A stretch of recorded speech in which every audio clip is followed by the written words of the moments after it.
Good evening, you're listening to The Truth Tank and I'm your host, The Tank. If this is your first time listening to The Truth Tank, a big welcome. If you're a repeat listener, welcome back. Alright, I'm not going to waste any time tonight, we're just going to get straight into the episode. This episode is a continuation of Godzilla Part 1. On the last episode, we looked at the latest installment of the long-running Godzilla franchise, and that is 2023's Godzilla Minus One.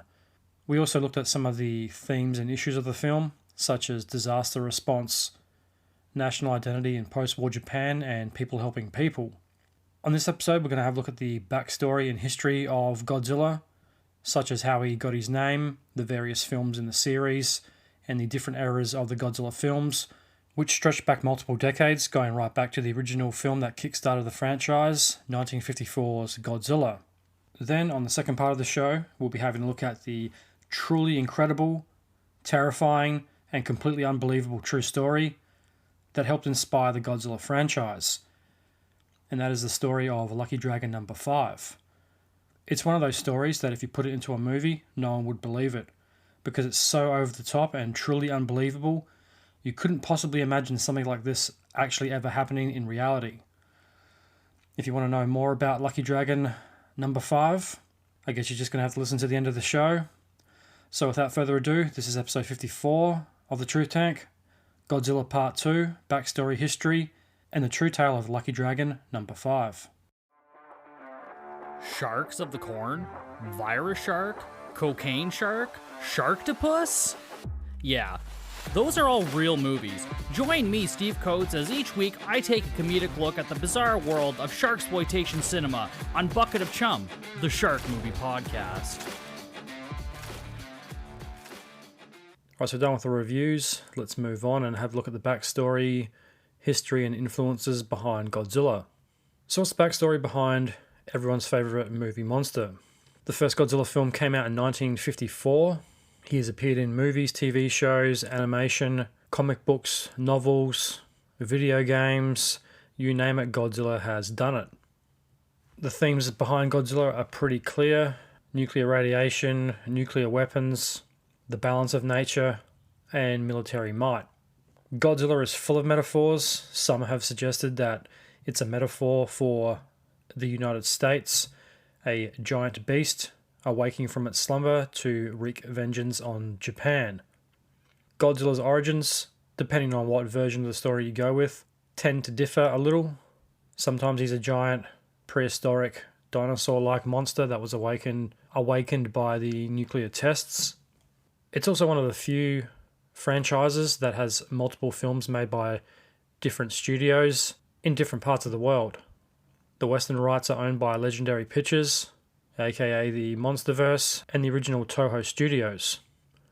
Godzilla first made his cinematic debut in 1954. There has been an incredible 38 films, 33 Japanese, and 5 American, starting with Sonyzilla in 1998. James Bond's got nothing on Godzilla. What are the Bond films up to now? I think it's like 23 or 24. It's not even Bond can hold a candle to the amount of films that Godzilla has been in. So this brings up the question, where did the name of Godzilla originate from? You've probably got a pretty good idea of what the name Godzilla means. Godzilla is a hybrid of two Japanese words, Goria, meaning gorilla, and Kujira, meaning whale. No one really knows the origin of the story behind the naming of Godzilla. There's varying accounts. But the legend goes, one of the employees of the studio caught the eye of the film's producer, Tomoyuki Tanaka, who observed the worker and gave him a nickname, Gojira.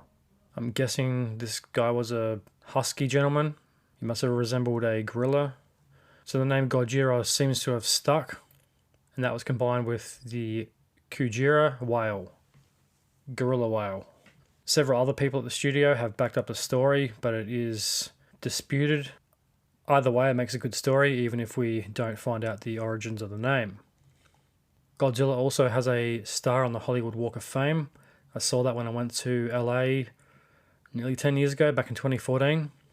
Pretty sure I knew that before I went there, and I deliberately sought out Godzilla and King Kong, I'm pretty sure. I don't think I found King Kong, I only found Godzilla.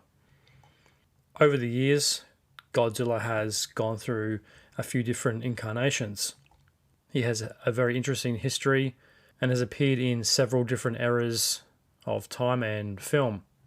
The backstory and messaging of Godzilla are pretty clear. It's more or less an allegory for the nuclear bomb or the hydrogen bomb and the consequences of nuclear radiation and what these weapons are capable of.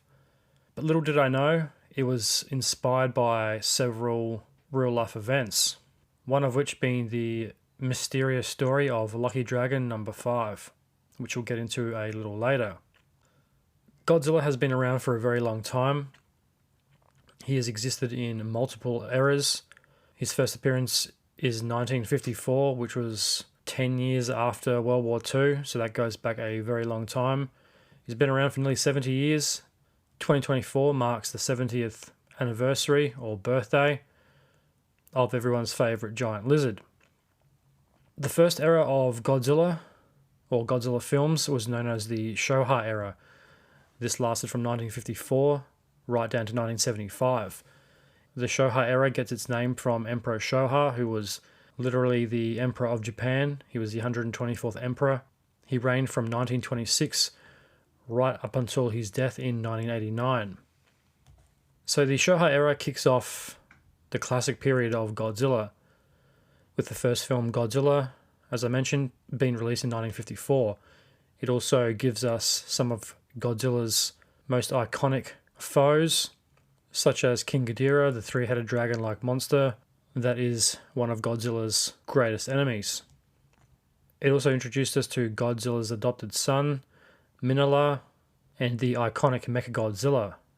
This era is also responsible for introducing the world to Rodan, Varan, and Mothra. Toho Studios also produced several spin-off films with Godzilla universe-connected characters. Marvel wasn't the first studio to give characters or villains their own TV show or movie. There are about 5 spin-off films featuring Godzilla monsters such as Kumonga, Baragon, Gorosaurus, Manda, and Angarius. And as I mentioned before, this is the era before computer-generated effects, so some lucky or unlucky person had to don the iconic Godzilla costume and portray everyone's favourite giant reptile. The honours went to a man named Haru Nakajima. He portrayed Godzilla from his first appearance on screen in 1954 right up until 1972 when he retires, handing the reins over to several different stuntmen who took over in his stead. It wasn't all fun and games either. He used to sweat his ass off every day. He'd pour sweat out of the gloves and feet of the costume. He would stay in it for all day, which would have been hot as fuck. He also got several injuries. The metal reinforcements in the rubber suit would wear through the thin layer of rubber on the inside and cut and chafe his skin, which wouldn't have been fun. So this brings us down to the second era of Godzilla, the Heisei era, which went from 1984 to 1995. This is an era of Godzilla revival. Toho Studios reboots the franchise with the return of Godzilla in 1984, which marks the first in the second era of Godzilla films. Return of Godzilla is a direct sequel to the 1954 original film and does what a lot of franchises do today. It completely wipes the slate clean and disregards everything that has happened in the previous movies after the original. So this isn't something new. Franchises have been doing this for a very long time. It's most likely continuity. They probably didn't anticipate the film becoming as popular as it did, or producing the number of sequels spanning various decades. What the Heisei era does is set out a singular timeline and tries to create a sense of continuity between the original and the other films. It also takes him back to his roots as being a destructive force that is the peril of humans. It also goes into biological science and genetics a bit more and starts to get a bit more scientific in some of its themes. It also tries to fix Godzilla's origins by giving him a set in stone origin story, so there's no more loose theories floating around about Godzilla's origins. Is he a dinosaur? Is he not a dinosaur? Or is he just a gigantic mutated lizard that happened to wander into a nuclear test zone?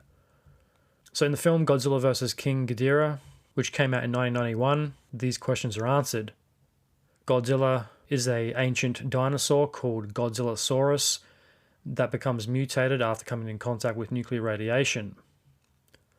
So more or less sticks to the theories that most people thought were the origins of Godzilla, but gives it more definition and sets it in stone. And this brings us down to the current era, known as the Millennium Era, beginning in 1999 to 2004. It's not as long running as the previous two eras. This is also a time of reboots and reincarnations of Godzilla. The first film to kick this era off was 1999's Godzilla 2000 Millennium. It was a Japanese production. This era focuses more on standalone stories than interconnected sequels. The 1954 film serves as the main point of reference for the entire era to keep with continuity. There's a bit of a gap between 95 and 99. In between those years, we get Sonyzilla, Hollywood's Godzilla, the 1998 film, affectionately dubbed Sonyzilla, comes out the previous year in 1998. So it doesn't quite fit, and rightfully so. It doesn't really deserve to fit alongside the other Godzilla films. It's kind of its own thing. That's one of the more modern attempts of Hollywood trying to make a Godzilla film. There were a few films planned for the 80s, I think. There was a couple that had entered like the storyboard stage of development, but didn't go much further than that. There's also a King Kong vs. Godzilla movie from the 70s or very early 80s. I always try to find that movie when I was a kid. Every time I go to the video shop, I'd always look for King Kong vs. Godzilla. Kids at my school would always talk about it, but I could never, ever find it. This kid in my school used to talk about it all the time, and he used to talk about it and he'd tell everyone, like, basically scene for scene what happened in it and got everyone excited, but no one could ever find it. So I started to doubt this film ever existed. But turns out it does, I just could never find it. And to this day, I've still never seen the original. So in 2004 comes Godzilla Final Wars, which also marks the 50th anniversary of the franchise. Not a lot else happens in the Millennium Era. And after the final film in 2004, Toho Studios undergoes some changes and pauses making any more Godzilla films for about 10 years. And this brings us down to the Reiwa era from 2016 to present. And this is the age of evolution and rebirth for Godzilla. 2014 is a big year for Godzilla. Toho Studios announces plans for a new Godzilla film set to be released in 2016, and this turns into Shin Godzilla, the highest grossing Japanese Godzilla film. This is also a time where Hollywood is also taking a renewed interest in Godzilla. Gareth Edwards' Godzilla comes out in 2014 and is a big hit. The 2014 Godzilla kickstarts the MonsterVerse, which spawns its own sequels and spin-offs. Kong Skull Island is next to be released, followed by Godzilla 2 King of the Monsters and Godzilla vs. Kong. I liked all of those movies. Gareth Edwards' film is a interesting take on Godzilla. It's a little slow, but it's still pretty good. I liked King of the Monsters and Godzilla vs. Kong. That was a fun movie. It was just balls out action. Didn't go too in depth with the story or characters, but it was just enjoyable just to watch two cinema icons beating the shit out of each other on screen. Finally, and this is the version of Godzilla vs. Kong I actually did get to see. So I know it's real. Kong Skull Island, I didn't like when I first saw it. I had to see it again to like it and get what it was going for. And this year we're spoilt for Godzilla films. We've had Godzilla -1, which you already know my opinion of already. And early next year, was it March or April, Godzilla x Kong, The New Empire, which looks pretty good.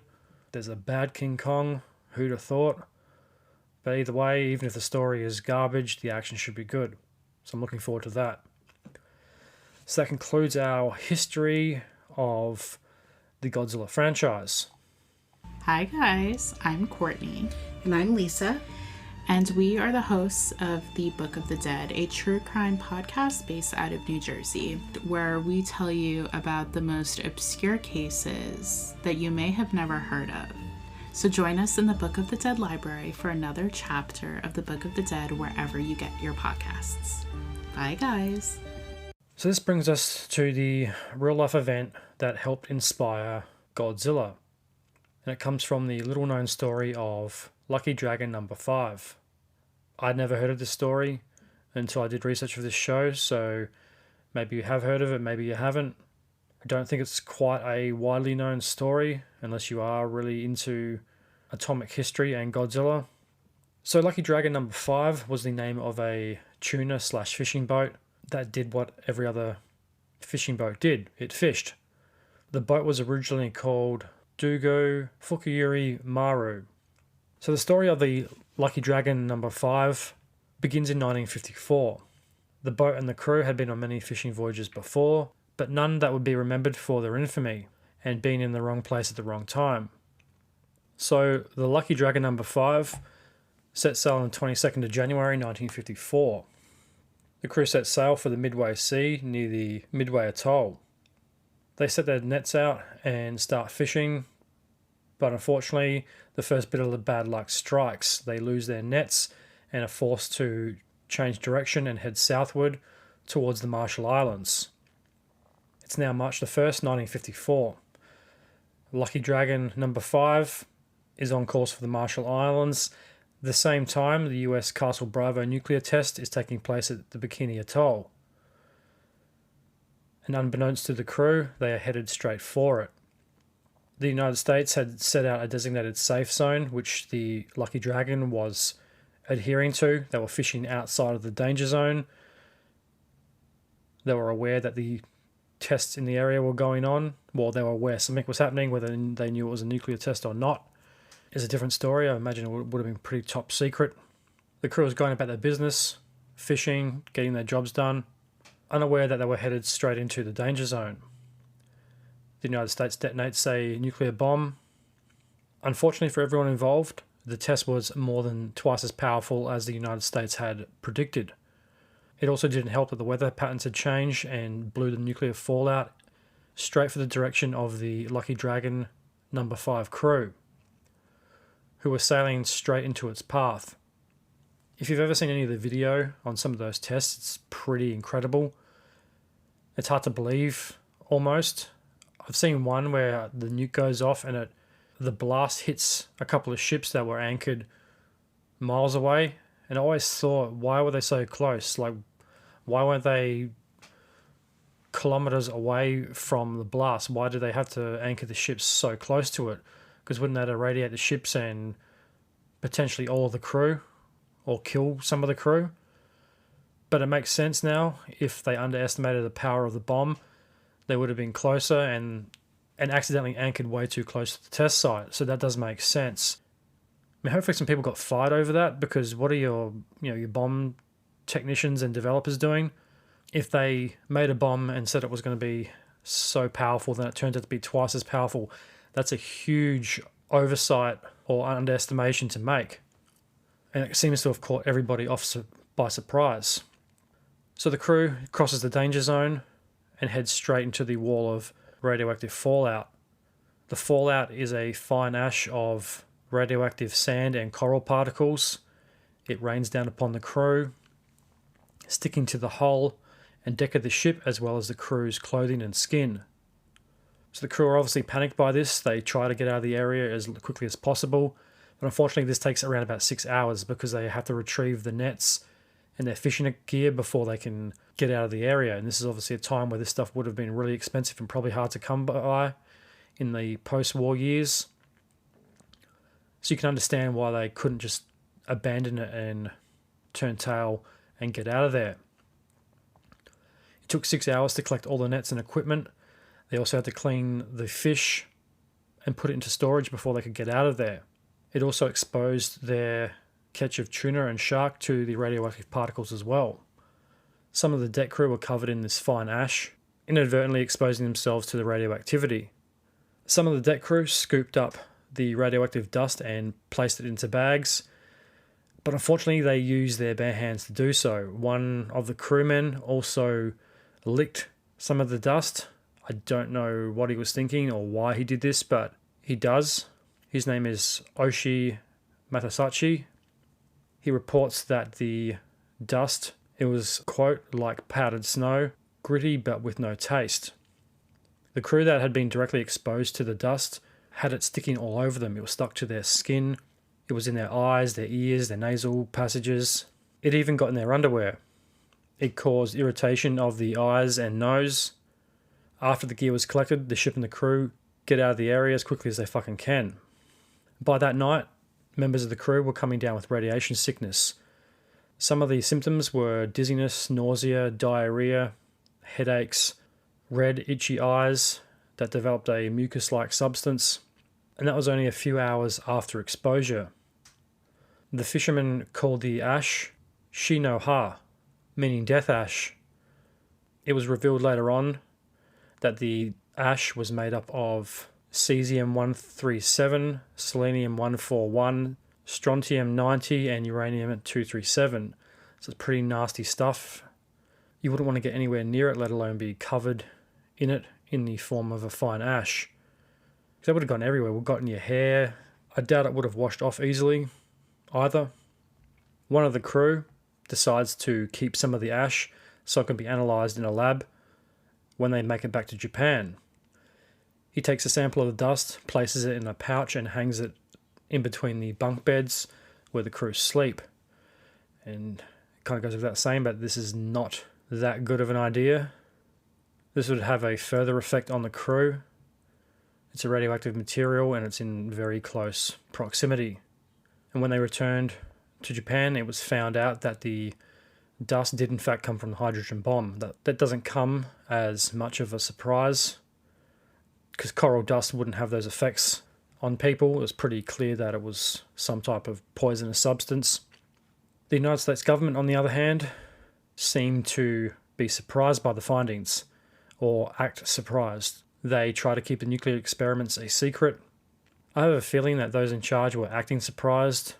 I don't think it would have come as much of a shock that these guys had this type of reaction after they just detonated a nuclear bomb. If that was to happen today, it would be nearly impossible that anyone or any group would let a government test nuclear weapons in a pristine part of the Pacific Ocean. But back in 1950, this actually happened. Nuclear bombs were detonated in the pristine Pacific Ocean on sparsely populated islands, or islands that didn't have anyone living on them, or that was what the government said. You could not imagine that happening today. It would cause such an outrage, and there'd be protests all around the world. You can't get away with much anymore, so I doubt anyone would even try to do that now. No one's tested nuclear bombs in, probably close to 30 years. I think the last ones to do that were the French government off the coast of Queensland near, relatively close proximity to the Great Barrier Reef.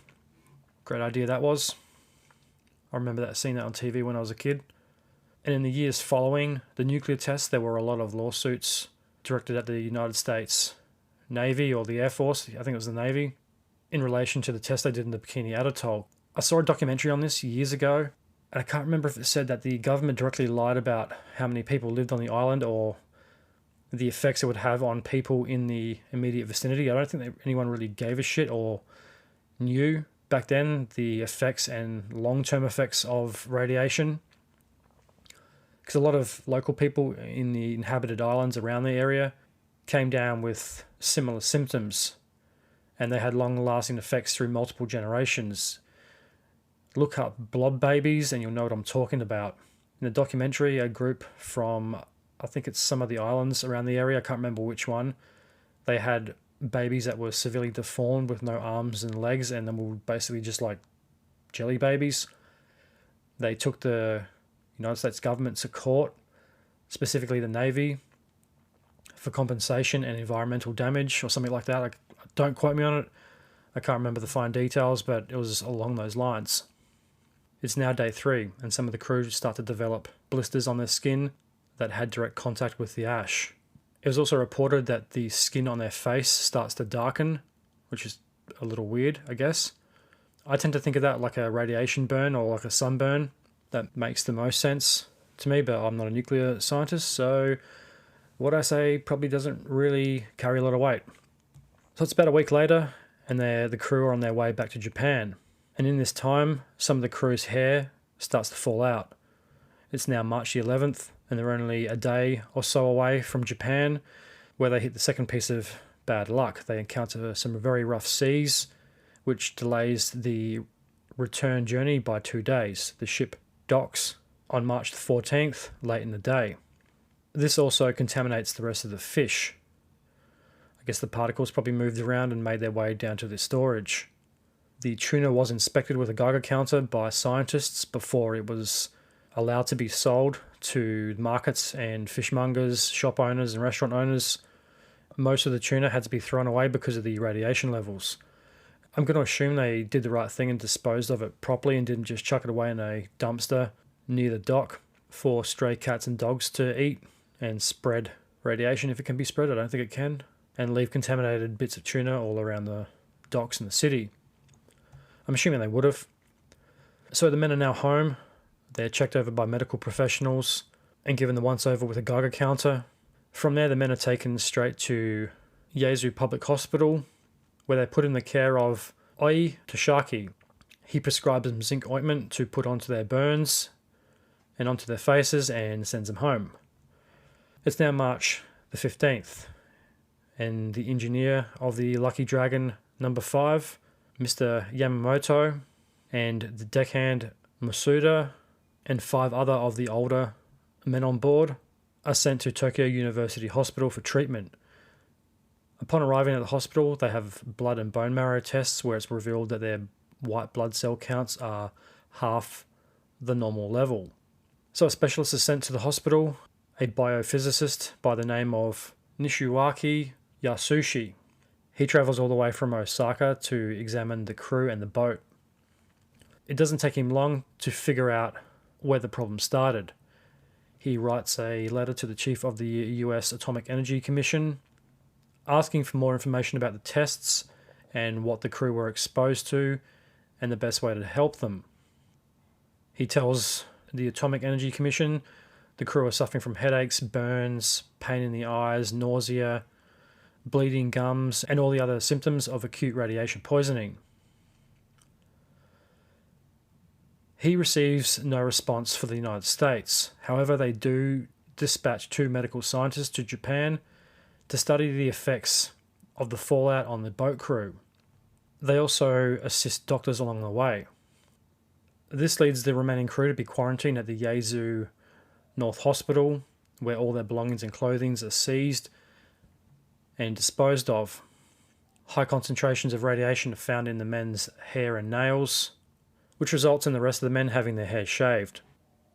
One of the men affected, Oshi Matasuchi, he writes a book and he lays the finger of blame squarely at the United States and the Japanese Foreign Minister, Katsutsu Okazaki.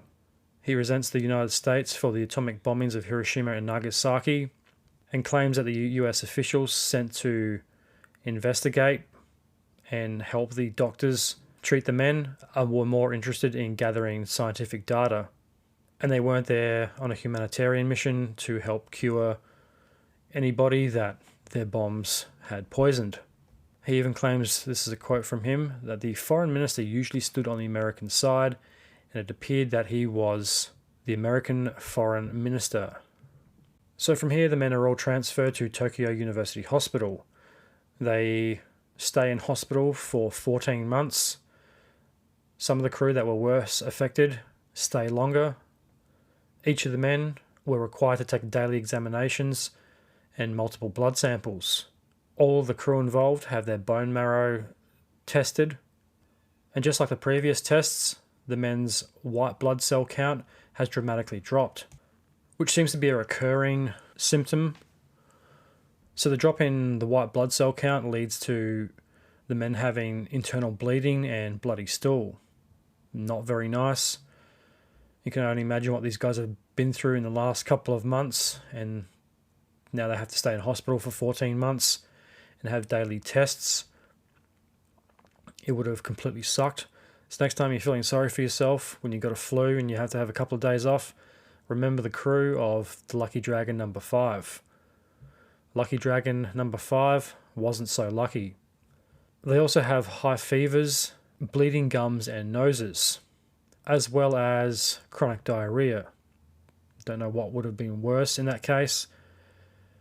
You can imagine how dehydrated these guys would have been. You wouldn't be able to eat anything. Well, you probably could, but you wouldn't be able to keep it down for very long. It would have absolutely sucked. Their sperm counts were also found to be pretty low. A majority of the cases, sperm counts were down, and in some of the extreme cases, some of the men were found to have no sperm count at all. And unfortunately, this was a time where medical knowledge wasn't what it is today. They didn't have a scientific treatment for radiation poisoning or really even know how to tackle a medical issue such as this, hence why the Americans were sent there to gather the research and to help. They were probably just as curious to see what the effects of radiation were.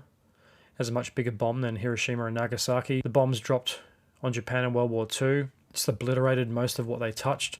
But this sounds like it was a more intense, concentrated form of radiation poisoning. And if the bomb was bigger, it was probably a lot higher concentrations of radioactive material. So the doctors in charge prescribed the men large amounts of antibiotics, blood transfusions, and good old-fashioned bed rest in order to cure their symptoms. And it kind of goes without saying that this didn't work very well. One of the doctors involved in the test reported that the men had also developed acute panmyelosis, which is a disease that destroys the bone marrow and its ability to generate blood. So one of the men, Kubayami Akichi, starts to go downhill on the 20th of August. He falls critically ill on August the 29th, where he develops meningitis. He also becomes increasingly violent and delirious and has to be restrained to the bed. He slips into a coma not long after and develops ammonia. Just when you think he hasn't got enough things wrong with him, he gets ammonia on top of that. It's about a month later, on the 23rd of December, he passes away due to complications from radiation sickness, making him the first member of the crew to die from exposure to the radioactive material. So in the following year, in 1955, on May the 20th, the remaining 22 men are released from hospital. They get their yearly checkups to monitor the long-term damage done to them by the radiation, but are sent on their merry way. And this is another piece of bad luck for the crew of Lucky Dragon number 5. Unfortunately, they don't qualify for medical care benefits the same way survivors of the Hiroshima and Nagasaki bombings did.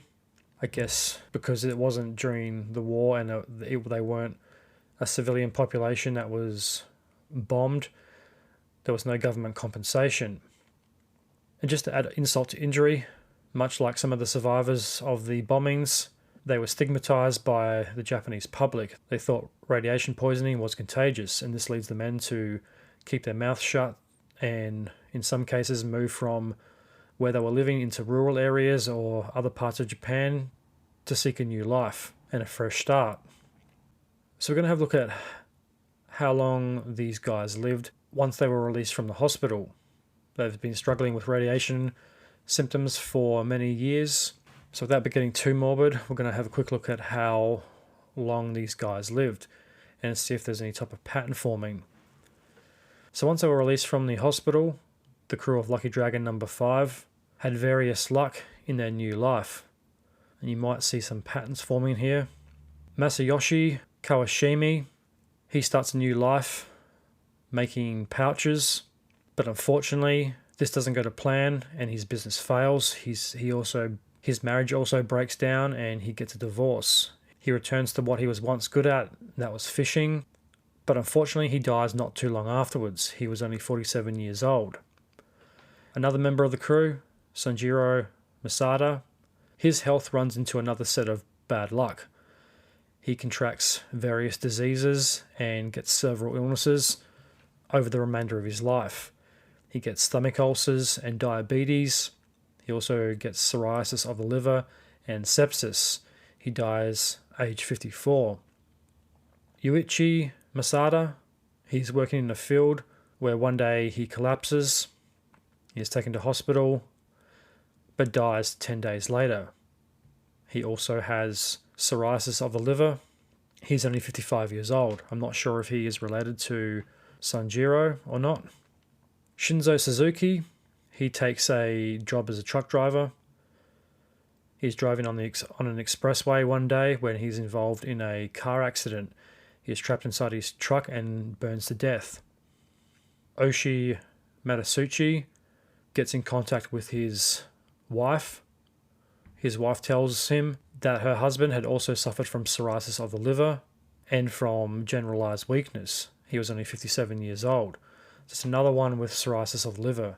There's a pretty obvious pattern forming now. Hiroshi Kasuka, he had attended his regular checkups just like the other members of the crew. He was diagnosed with stomach cancer in March of 1986. And this is only a couple of weeks after having another checkup. He complained of stomach pains. He has about 2/3 of his stomach removed. His recovery was going pretty well, but then about a week later he developed pneumonia, just like some of the other crew. I don't think he is deceased. I'm pretty sure he's still alive. There's no death date I could find on him, so I think he might be the only remaining member of the crew. Chujo Yamamoto, he was taken to hospital a day before he was meant to go in for his regular checkup. And just like Hiroshi, he is diagnosed with cancer, except he has lung, colon, and liver cancer. Oshi Matasuchi comes and visits Yamamoto in hospital with some of the other crew. He visits him on 21st of February, but as luck would have it, Yamamoto dies of cancer 13 days later on the 6th of March 1987. He was 60 years old. Kenshi Tagaga, he also has liver cancer. He dies at the age of 66. News makes its way back to Oshi in December of 1989. He rings up his wife, where she informs him that Tagagi was cremated, and at the crematorium she was told that his bones were the thinnest and most fragile that they had ever seen.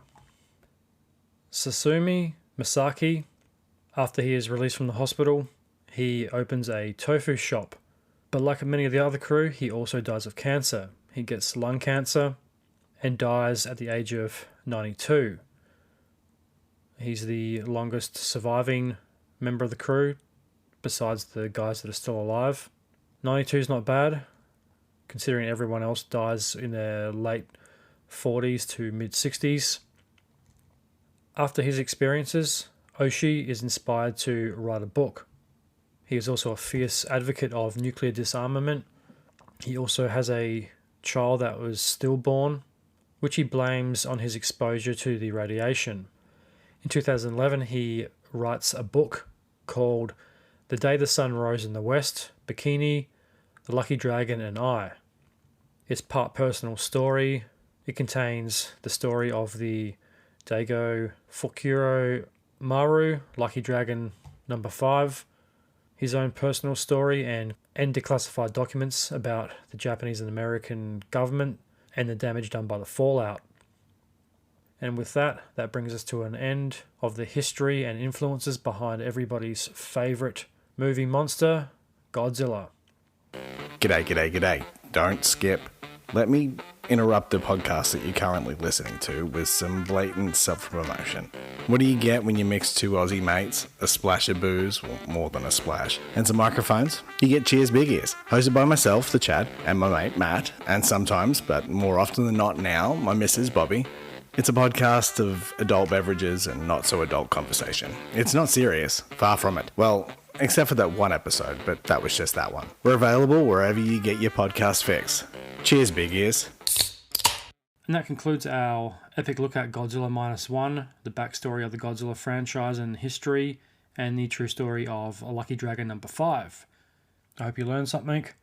I had no idea about the story of Lucky Dragon number 5 before I started researching this show. It's completely unbelievable. I'm really surprised I've never heard of this story before looking into the backstory of Godzilla. It's one of those unbelievable true stories that you'd think would be on all of the history and mystery shows, but I've never heard it mentioned on any TV show or read it in any book. I should be back in a couple of weeks with a brand new episode. The next episode has been recorded and is in the process of editing. It should be done pretty soon. We're not going to have a look at June quite yet. We're going to have a look at the 2023 Academy Awards. Then we'll get into an in-depth look and review at June and June Part 2, as well as the backstory behind the mastermind of the June franchise, Mr. Frank Herbert.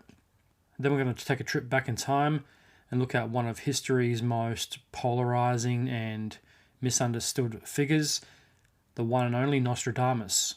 So definitely stick around for that. And with that, that concludes the show. A big thank you to everyone who listened to the end. If you'd like to support the Truth Tank, there's a couple of things you can do. Head on over to the Facebook and Instagram page, give it a follow and a like. You can download all your favorite episodes on Apple Podcasts, Spotify, should still be on Podbean, Amazon Music, Google Podcasts, Pandora, iHeartRadio, or wherever else you get your podcasts from. Don't forget the YouTube channel, it's pretty small. I'd like to see if I can get to at least 100 followers by the end of the year. So if you haven't subscribed on YouTube, please go ahead and do so. If you feel so inclined, you can leave a 5-star rating and review. It helps the show grow and get noticed. Tell your friends, tell your family, tell people you work with or anyone else you think might like the show. Word of mouth is still a great way to get things out there.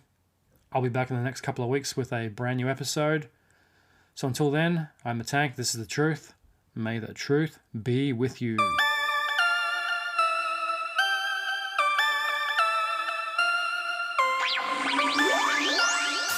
Stop.